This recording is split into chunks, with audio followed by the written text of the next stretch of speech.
Step two of how to fix this, now that you've identified your exact current situation, is to analyse within that situation what needs to be addressed. Now, your broker's in a good position to help you with this. So for example, if you owed some money on a credit card and that credit card interest was a certain level and it exceeded your home loan level, it may be worthwhile somewhere in the consideration dealing with that credit card debt and taking that at a lower interest cost within your home loan. You talk to your broker about all those things.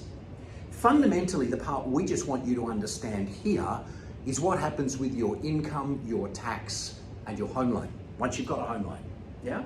Renters might be quite surprised by this. Lots of homeowners don't understand this, okay? So you've got your income, let's call it $100,000 gross income. If it's $100,000 gross income, you're paying about $24,000 to $26,000 worth of tax, depending if you're claiming anything. Most people just earn their income and pay their tax. Unbelievable, because you think that's exactly what you need to do, whereas there are allowable deductions and things that you can do. So you earn your $100,000, you pay your, let's call it $24,000 worth of tax, and for 10 years you continue doing that. In this example, you've earned $1 million and the tax department has taken $240,000. And we'll just run with a continued example where you pay the bank for ease $30,000 a year for every year of that 10 years. So you've earned $100,000 a year, you paid $24,000 a year tax, therefore you've earned $1 million and paid just under $250,000 in tax.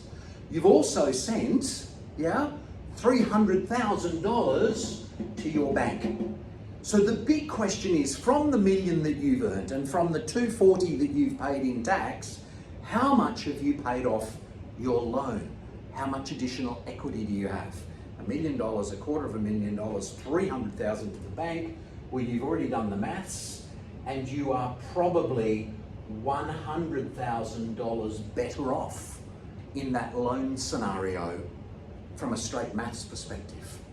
And really the question is this: if you keep doing it this way, and for example, if you refinance that loan and you go back to that 2/3 scenario, how long is it going to take you to pay off your house? So you need to understand exactly where you are.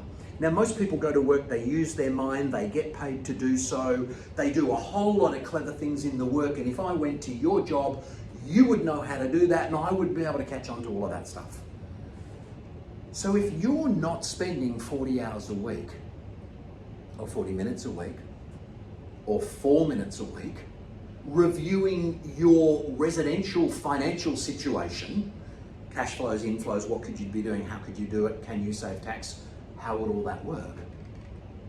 You are literally earning your money, paying your tax, paying your mortgage, and you can calculate how long it's going to take you to pay off that house and whether you're able to get another property and how much money you won't have at the time that you retire. You can calculate your trajectory and what needs to be fixed. You should do that.